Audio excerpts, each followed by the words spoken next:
મારા તમામ લોકોને મારા નમસ્કાર, મારા સીતારામ। ચેતર વસાવા જેલમાં છે, રાહ જોવાઈ રહી છે કે ચેતર વસાવા જામીન પર મુક્ત થઈ જાય, પરંતુ ચેતર વસાવાની ગેરહાજરીમાં ડેડિયાપાડામાં કંઈક અલગ જ કહાની રંધાઈ રહી છે। ઘણા બધા એમના ચાહકો છે જેને ચેતર વસાવા થઈ જવું છે અને પ્રયાસ તો ઘણા બધા થઈ રહ્યા છે, પરંતુ મૂળ હકીકત એ છે કે આખી આમ આદમી પાર્ટીની ટ્રાઇબલ એરિયામાં આમ આદમી પાર્ટીની તલવાર ચેતર વસાવા વગર બુઠ્ઠી થઈ ગઈ છે। એટલે કે હવે ચેતર વસાવા નથી તો એ વાતનો ખ્યાલ આવી ગયો છે કે હકીકતમાં આમ આદમી પાર્ટી ત્યાં લડી કેટલું રહી છે અથવા તો કેટલી સક્ષમ છે। ખેર, ચેતર વસાવા જેમનો ચહેરો છે એટલે એમાં કોઈ નવાઈની વાત નથી, પરંતુ સાગબારામાં જે વિવાદ ચાલી રહ્યો છે એમાં શું થવું જોઈતું હતું, ચેતર વસાવા હોત તો શું થઈ જાત અને અત્યારે શું થઈ રહ્યું છે એની વાત કરીશું, સરળ ભાષામાં સમજાવીશ। એ પહેલાં કહી દઉં, તમે નિષ્કર્ષ જોઈ રહ્યા છો, મારું નામ છે નિશિથ રાજ્યગુરુ।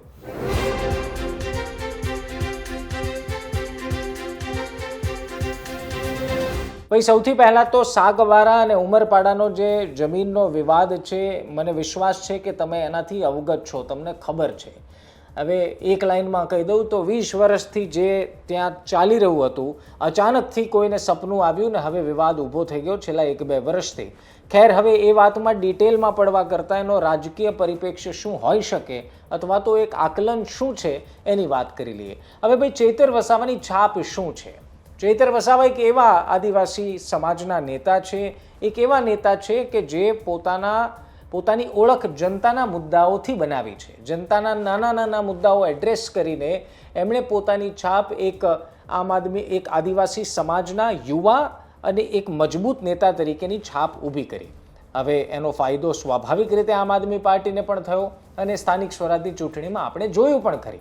પરંતુ ચેતર વસાવામાં એક બીજી કાબેલિયત એ છે, બીજી એક એમની ક્વોલિટી પણ એ છે કે આદિવાસી સમાજના મુદ્દાઓ જ્યારે તે ઉઠાવે ત્યારે તેઓ પક્ષ નહોતા જોતા। એટલે જો જરૂર પડે ભાજપના લોકો, જરૂર પડે કોંગ્રેસના લોકો પણ આદિવાસી સમાજના મુદ્દાની ખાતર ક્યારેક સમર્થનમાં પણ આવી જતા। હવે વાત અલગ છે કે રાજકીય દુશ્મનાવટ હોઈ શકે, પરંતુ સમાજની વાત આવે ત્યારે ઘણી બધી વખત ભૂતકાળની ઘટનાઓએ સાબિત કર્યું છે કે સમાજની વાતમાં આદિવાસીઓ રાજનીતિ છોડીને એક મંચ પર આવ્યા છે અથવા તો એક અવાજે બોલ્યા છે।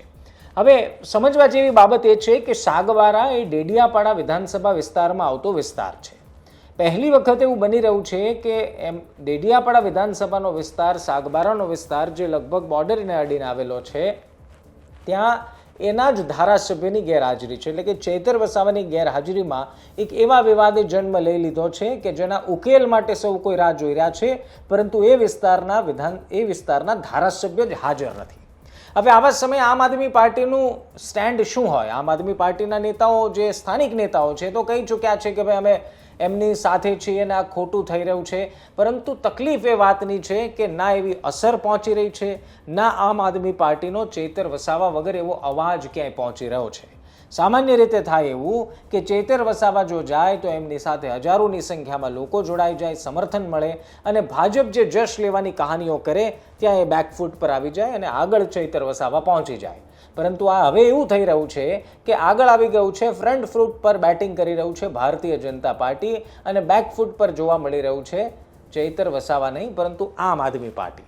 હવે જો ચેતર વસાવા હોત તો કદાચ ભારતીય જનતા પાર્ટીના જે નેતાઓ સાગબારામાં પલોઠી વાળીને બેઠા છે એ કદાચ બેસતી વખતે થોડું હિચકિચાત અથવા તો વિચાર વિમર્શ કરત અથવા તો ચેતર વસાવાની સાથે જ હોત એવું આપણે માની લઈએ।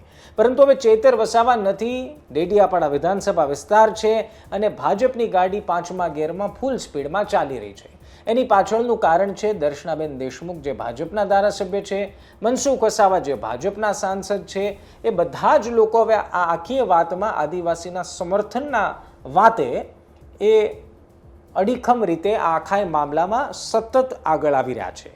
વાત તો ત્યાં સુધી પહોંચી કે મનસુખ વસાવાએ મુખ્યમંત્રી સાથે આ મુદ્દે બેઠક પણ કરી લીધી।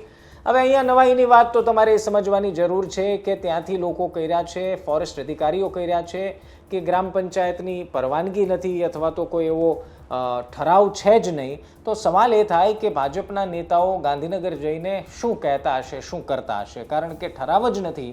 જો આ વાતમાં એવો આરોપ લાગી રહ્યો છે કે પહેલા 2010માં જે બધા ગામના સરપંચે ભેગા મળીને જે ઠરાવ નક્કી કર્યો, જે ગ્રામ સમિતિએ ઠરાવ આપ્યો છે કે કેમ એ સવાલ ઉઠી રહ્યા છે. તો મૂળ સવાલ એ છે કે ભાજપના નેતાઓ એમની જ સરકારના મુખ્યમંત્રીને મંત્રીઓને મળીને વાત શું કરતા હશે, અને જો કરે જ છે તો પછી આનો ઉકેલ આવવામાં એટલો બધો સમય કેમ લાગે છે.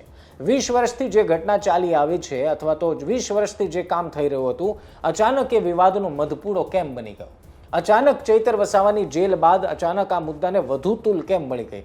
આ મુદ્દો નવો છે એવું મારું કહેવાનો મતલબ નથી. મારો કહેવાનો એ પણ મતલબ નથી કે આ મહિના પહેલા એટલે કે ચૈતર વસાવાના જેલમાં ગયા પછી મુદ્દો આવ્યો. મુદ્દો તો 1-2 વર્ષથી ચાલી રહ્યો છે, પરંતુ જે રીતે આ તૂલ પકડી રહ્યો છે અને એમાં ચૈતર વસાવાની ગેરહાજરી, અંતે નુકસાન તો ચૈતર વસાવાને આમ આદમી પાર્ટીને જ થવાનું છે. કારણ કે અત્યારના ભારતીય જનતા પાર્ટીના નેતાઓ સતત આમાં એક્ટિવ દેખાઈ રહ્યા છે. શક્ય બને કે આગામી સમયમાં જ્યારે હિયરિંગ છે અને ચૈતર વસાવા જેલ મુક્ત થાય તો કદાચ આ મામલે કંઈ બોલે અથવા તો કંઈ એક્શન લે, પરંતુ અત્યારની સ્થિતિમાં આમ આદમી પાર્ટીના નેતાઓ અથવા તો સંગઠન જે ચૈતર વસાવાના દમ પર ઊભું હતું તે સાવ સુષુપ્ત અવસ્થામાં છે. એમની તલવાર જાણે બુઠ્ઠી થઈ ગઈ હોય એમ ના કંઈ એ પ્રચંડ અવાજ ઉઠાવી રહ્યા છે. મજાની વાત એ છે કે વિશ્વ આદિવાસી દિવસના દિવસે ભારતીય જનતા પાર્ટીએ દિવસ મનાવવા કરતાં સાગબારા જઈને સમર્થન આદિવાસીના સમાજના નેતા તરીકે સમર્થન આપવા પહોંચ્યા, અને એ જ સમયે એવો આરોપ લાગ્યો કે આમ આદમી પાર્ટીના નેતાઓ તો દેખાયા જ નહીં અને એ વિશ્વ આદિવાસી દિવસની ઉજવણીમાં જ વ્યસ્ત દેખાયા. ખેર, હવે એ તો વિશ્વ આદિવાસી દિવસ હતો, ઉજવણી કરવાનો એમને સંપૂર્ણ હક છે ને આ સમાજના, આ દેશના તમામ આદિવાસીઓને હક છે. પરંતુ જ્યારે જો વિચાર કરો કે જો ચૈતર વસાવા હાજર હોત અને વિશ્વ આદિવાસી દિવસ હોત તો શું એ માત્ર ઉજવણીમાં વ્યસ્ત રહેત કે પછી સાગબારામાં જે આદિવાસી 12 ગામના આદિવાસીઓ પીડાઈ રહ્યા છે, વિવાદમાં સપડાઈ ચૂક્યા છે, એમની પડખે પણ ઊભા રહ્યા હોત? જ્યાં ભારતીય જનતા પાર્ટી ફ્રન્ટલાઇન પર આવીને એમની પડખે ઊભું છે અને વિવાદનો અંત લાવવાની વાત કરે છે, ચૈતર વસાવાની ગેરહાજરીમાં આમ આદમી પાર્ટીના નેતાઓ કેટલા મજબૂત દેખાઈ રહ્યા છે એ સવાલનો જવાબ તમે જાણો છો.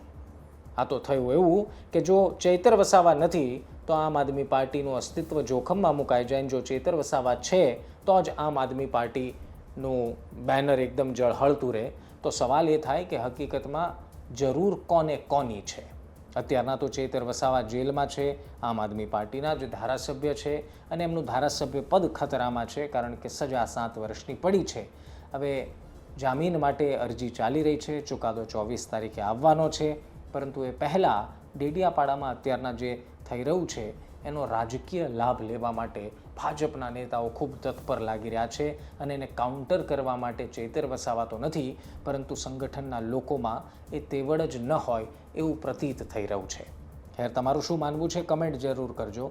અને બાકી આ મુદ્દા પર રાજનીતિ કેવી જોરદાર ચાલી રહી છે અને કોણ કોણ હવે સામેલ થઈ ગયું છે જશ લેવા માટે, એની કહાની કાલે તમને કહીશ. કમેન્ટ કરતા જજો. સબસ્ક્રાઈબ હજુ સુધી ન કર્યું હોય ને અહીંયા સુધી વિડીયો સાંભળતા પહોંચી ગયા હોય, સબસ્ક્રાઈબ કરી દો. એમાં GST કે ટેક્સ નથી લાગતો વાલા. સબસ્ક્રાઈબ કરી દો, નોટિફિકેશનમાં ઓલ કરો એટલે અમારા વિડીયો તમને નોટિફિકેશન મારફતે મળતા રહે. બાકી કાલે મળીએ. ધ્યાન રાખો, મજા કરો, આવજો.